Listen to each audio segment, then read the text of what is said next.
함께 나눌 말씀은 열왕기상 5장 1절에서 12절까지의 말씀입니다. 열왕기상 5장 1절부터 읽도록 하겠습니다. 솔로몬이 기름 부음을 받고 그의 아버지를 이어 왕이 되었다 함을 두로왕 히람이 듣고 그의 신하들을 솔로몬에게 보냈으니 이는 히람이 평생에 다윗을 사랑하였음이라. 이에 솔로몬이 히람에게 사람을 보내어 이르되 당신도 알거니와 내 아버지 다윗이 사방의 전쟁으로 말미암아 그의 하나님 여호와의 이름을 위하여 성전을 건축하지 못하고 여호와께서 그의 원수들을 그의 발바닥 밑에 두시기를 기다렸나이다. 이제 내 하나님 여호와께서 내게 사방에 태평을 주시며 원수도 없고 재앙도 없도다. 여호와께서 내 아버지 다윗에게 하신 말씀에 내가 너를 이어 네 자리에 오르게 할 내 아들 그가 내 이름을 위하여 성전을 건축하리라 하신 대로 내가 내 하나님 여호와의 이름을 위하여 성전을 건축하려 하오니 당신은 명령을 내려 나를 위하여 레바논에서 백향목을 베어내게 하소서. 내 종과 당신의 종이 함께할 것이요 또 내가 당신의 모든 말씀대로 당신의 종의 싹을 당신에게 드리리이다. 당신도 알거니와 우리 중에는 시돈 사람처럼 벌목을 잘하는 자가 없나이다. 히람이 솔로몬의 말을 듣고 크게 기뻐하여 이르되 오늘 여호와를 찬양할지로다. 그가 다윗에게 지혜로운 아들을 주사 그 많은 백성을 다스리게 하셨도다 하고 이에 솔로몬에게 사람을 보내어 이르되 당신이 사람을 보내어 하신 말씀을 내가 들었거니와 내 백향목 제목과 잣나무 제목에 대하여는 당신이 바라시는 대로 할지라. 내 종이 레바논에서 바다로 운반하겠고 내가 그것을 바다에서 뗏목으로 엮어 당신이 지정하는 곳으로 보내고 거기서 그것을 풀리니 당신은 받으시고 내 원을 이루어 나의 궁정을 위하여 음식물을 주소서 하고 솔로몬의 모든 원대로 백향목 제목과 잣나무 제목을 주매 솔로몬이 히람에게 그의 궁정의 음식물로 밀 2만 고르와 맑은 기름 20고르를 주고 해마다 그와 같이 주었더라. 여호와께서 그의 말씀대로 솔로몬에게 지혜를 주신 고로 히람과 솔로몬이 친목하여 두 사람이 함께 약조를 맺었더라. 아멘. 어제 본문인 열왕기상 4장 내내 우리는 솔로몬의 과분할 정도의 풍성함과 또 넓은 지경, 또 그 지혜와 잔치에 감탄하며 이곳저곳에서 몰려드는 사방 사람들을 함께 보면서요. 진정한 다윗의 후손이고 또 마지막 날 왕으로 오실 그 예수 그리스도의 잔치가 이러한 영광의 모습이 있겠구나라는 것을 어렴풋이나마 엿볼 수 있었습니다.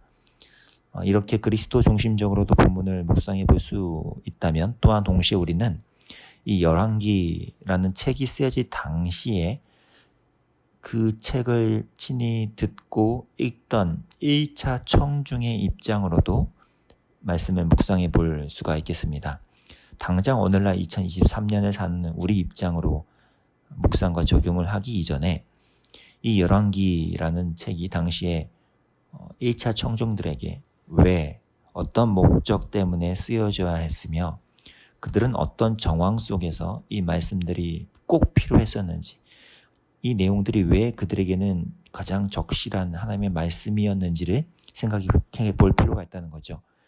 대부분의 학자들이 공통적으로 동의하는 바로는 이 열왕기가 쓰여질 당시 이스라엘은 저 아수르와 바벨론에 의해서 이미 다 나라가 망해서 포로로 끌려간 채 그 낯선 이방 국가 땅에서 산지 몇십 년이 지난 때라고 입을 모읍니다.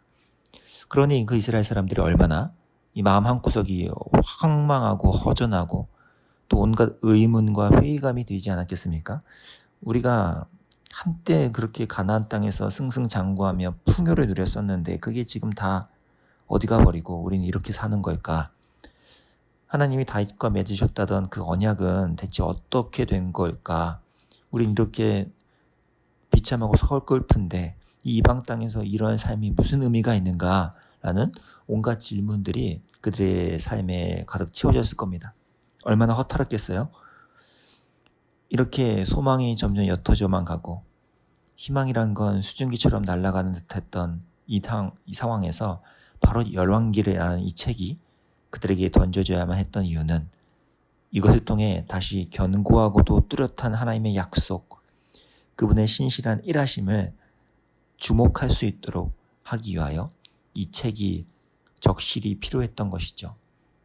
특히나 이스라엘의 심장이라고 불릴 만큼 그들의 자부심이고 정체성의 핵심이었던 성전이 이제는 흔적도 없이 사르르 눈 녹듯 무너져 버렸던 기억을 그들이 갖고 있지 않습니까? 그들이 직접 목격했던 그 현장이 바로 그 성전의 무너짐인데, 그렇게 소망이 사라지고 나는 이제 더 이상 무엇의 소망과 신뢰와 기대를 둬야 하는지를 상실한 이들에게 하나님은 그들이 무엇의 진정 소망과 신뢰와 근거를 삼아야 하는지를 알려주기 위하여 이 책을 그들에게 들려주셨던 거죠. 이런 배경과 관점에서 오늘 본문을 묵상해 볼 필요가 있습니다. 그렇다면 가장 눈에 띄는 건 역시 오늘 1절부터 등장하는 두로왕 히람이라는 존재인데요. 여지없이 이 사람은 전형적인 이방 나라 사람의 왕이죠. 당시 두로라는 국가가 이미 북아프리카부터 그리스에 걸치기까지 지중해 전역을 무역으로 아주 차지했던 부유한 나라였는데, 그런 이방 나라의 왕이 먼저 솔로몬에게 이 친목의 제스처를 건네며 다가왔다는 건 인상적인데요. 그 중에도 1절의 표현이 아주 주목할 만합니다. 1절입니다. 솔로몬이 기름 부음을 받고 그의 아버지를 이어 왕이 되었다 함을 두로왕 히람이 듣고 그의 신하들 솔로몬에게 보냈으니 이는 히람이 평생에 다윗을 사랑하였습니다. 이 마지막에 나온 히람이 평생에 다윗을 사랑하였습니다. 이 표현이 왜 의미심장할까요?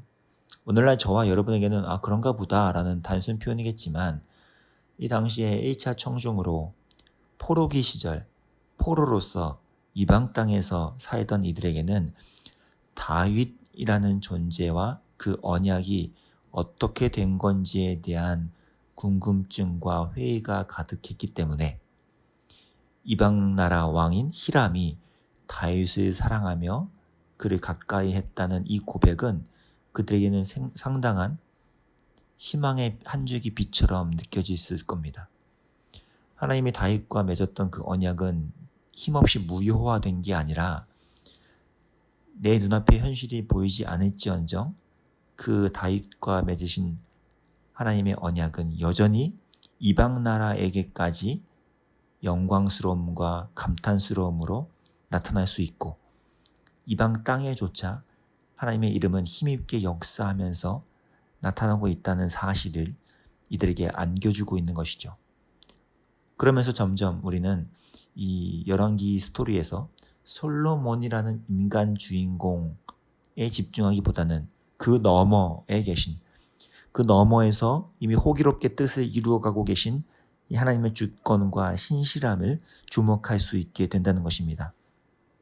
그래서 오늘 본문을 묵상할 때도 단순히 솔로몬이 유명해져서 주변 강대국인 두로 왕이 우호관계를 맺자고 하고 솔로몬도 그 기회를 타서 성전 건축에 우리가 이러한 최고 목재와 장인들이 필요하니 좀 보내주십시오라고 해서 잘 거래가 성사됐다가 잘 일이 풀렸구나라는 이런 단순한 읽기보다도 텍스트 너머에 계신 하나님을 우리가 볼 필요가 있다는 것입니다. 오늘날 저와 여러분의 삶에도 마찬가지 아니겠습니까? 텍스트 너머뿐만 아니라 우리의 이 컨텍스트라는 상황 너머에서도 하나님이 여전히 신실하게 일하고 계심을 우리가 바라볼 수만 있다면, 저와 여러분이 처한 형편, 그 일상이 매번 허무하고 초라하게 느껴지지 않고 후회와 한탄과 절망스러움이 우리를 올감하지 못하고 오히려 이 하나님의 여전히 신실하신 일하심을 우리가 바라볼 때 우리의 초라해 보이는 환경 속에서도 얼마든지 하나님을 힘차게 노래할 수 있다는 사실입니다. 현실은 너무 씁쓸하게 느껴질지언정 하나님을 향한 노래가 우리 안에 일어날 수 있는 근거는 상황 너머에서 여전히 뜻을 이루어가고 계신 하나님을 발견할 때이기 때문이죠. 그게 바로 성경에 나오는 수많은 시편 저자들의 노래 아니겠습니까? 그 포로기 시절, 그리고 암담했던 시절, 삶이 무너질 것 같던 어려운 시절에 그들은 하나님을 노래할 수 있었던 그 이유는 바로 현실 너머에 계신 하나님을 발견하며 그분께 신뢰를 두는 일들이 그 안에서 일어났기 때문이죠. 심지어 그 노래, 그 찬양은 오늘 본문에서는 이 이방인 왕 히람의 입에서도 터져 나오게 됩니다. 오늘 7절입니다. 히람이 솔로몬의 말을 듣고 크게 기뻐하여 이르되 오늘 여호와를 찬양할지로다. 그가 다윗에게 지혜로운 아들을 주사 그 많은 백성을 다스리게 하셨도다 하고, 여호와를 찬양하는 이 이방인 왕 히람의 고백은 당시 1차 청중이던 이방 나라 포로로 살던 그들에게는 굉장히 신선한 충격이죠. 왜요?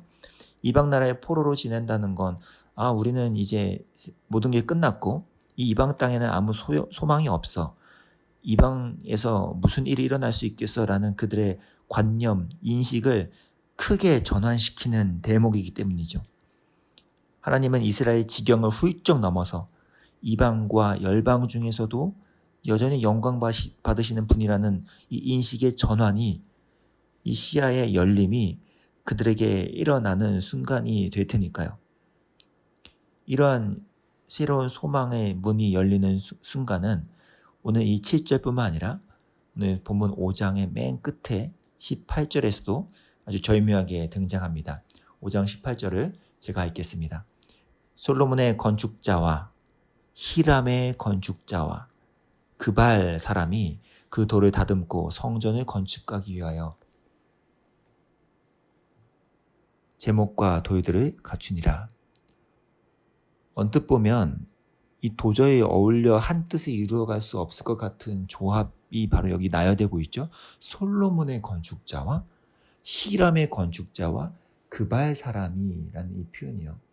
어떻게 이런 이스라엘 왕 솔로몬과 이방인들이 함께 한 뜻을 이루어가냐라는 질문이 들지만 바로 이것이 하나님이 열방 가운데서도 일하시는 방법이라는 겁니다. 하나님을 얼마든지 이 황당해 보이는 연합을 기꺼이 만드셔서 하나님의 영광과 이름을 위해서 이를 성취해 가신다는 거죠. 이것을 발견할 때 당시 1차 청중으로 포로로 지내던 이들에게는 굉장한 울림이 되는 거죠. 왜일까요? 우리가 비록 이 이방 땅에 아무것도 일어날 수 없다고 여겼던 이 이방 땅에서 포로로 살고 있지만 내가 오늘 하루하루를 여기서 살아가는 이유가 아직 남아있구나. 이 땅에서도 심지어 이방인들을 통해서도 하나님은 자신이 어떤 하나님이신지를 드러내시고 자신의 영광과 이름을 위하여 열심으로 일하시는구나. 이 땅에서 내가 비참한 포로처럼 보일지언정 나의 삶을 통하여서도 하나님은 하나님의 뜻을 이루시겠구나라는 새로운 시야가 그들에게 열린 것입니다. 이방 나라라는 입장과 상황마저 얼마든지 재료로 사용하시는 그 하나님을 발견하는 거죠. 저와 여러분의 삶에도 이러한 일이 일어나기를 간절히 소망합니다. 비록 오늘 내 삶이 비참해 보이고 답답해 보이고 아무 희망이 없어서 내 삶에서 무슨 하나님의 이름과 영광이 나타날 수 있겠어라는 마음이 드실 때마다 오늘 이 이야기를 받아들이고 읽던 1차 청중 그 포로기의 이스라엘의 심정을 떠올리시면서 그들이 시야가 열려 열방 중에 일하시는 하나님을 발견하고 기뻐하며 노래할 수 있게 됐던 것처럼 나의 삶에도 하나님을 노래하고 여전히 일하시는 하나님을 바라볼 수 있는 시야가 열린 그 은혜가 일어나기를 함께 소망하며 나아가면 좋겠습니다. 우리 모두의 삶 속에 그런 은혜가 채워져서 현실 너머에 계신 글자 너머에 계신 하나님을 발견하고 그 하나님이 오늘도 내 삶에 생생하게 일하고 계심을 묵상할 수 있는 기도하며 나아가는 저와 여러분이 되기를 간절히 소망합니다. 기도하겠습니다. 하나님 아버지, 우리 삶 속에서 비록 하나님이 보이지 않고 느껴지지 않아서 답답할 때도 있지만 그럴 때마다 이방 땅 한가운데서도 뜻을 이루며 하나님의 이름을 높이셨던 그 하나님의 이 방법을 우리가 묵상하며 나아갑니다. 나의 삶에도 소망이 없어 보이는 이 순간에도 하나님, 여전한 하나님으로 일하고 계시고 나의 삶조차 하나님의 이름을 위하여 사용하기를 원하신다면 우리의 삶을 받아주셔서 오늘 내 하루하루가 하나님의 이름과 영광을 위한 그 하루의 조각이 될 수 있도록 인도해 주시고 그렇게 하나님 영광 받아 주시기를 원합니다. 하나님을 노래하고 찬양하는 저희 될 수 있도록 인도해 주심에 감사하며 예수님의 이름으로 기도합니다. 아멘. 함께 기도하겠습니다. 우리 개인으로서는 나의 현실이 어떠하든 그 현실 너머에 계신 하나님을 바라볼 수 있는 영적인 시야를 열어달라고, 그렇게 그 현실 속에서도 하나님을 노래할 수 있는 믿음과 중심이 생길 수 있도록 함께 해달라고, 또한 공동체적으로 다음 주부터 있을 특세를 통하여 많은 성도님들의 삶이 혹시 이 이방 땅 포로처럼 삶이 무너진 것 같고 지쳐있고 소망을 발견하기 어려운 분들이 많다면 하나님 특세를 통하여서 다시 한번 현실 너머에 계신 하나님을 뚜렷이 바라보고 그 하나님을 힘있게 노래하며 신뢰하며 나아가는 하나님의 백성답게 살아갈 수 있게 인도해달라고 이 특세의 모든 과정을 위하여 또 중보하며 나가겠습니다. 기도하겠습니다.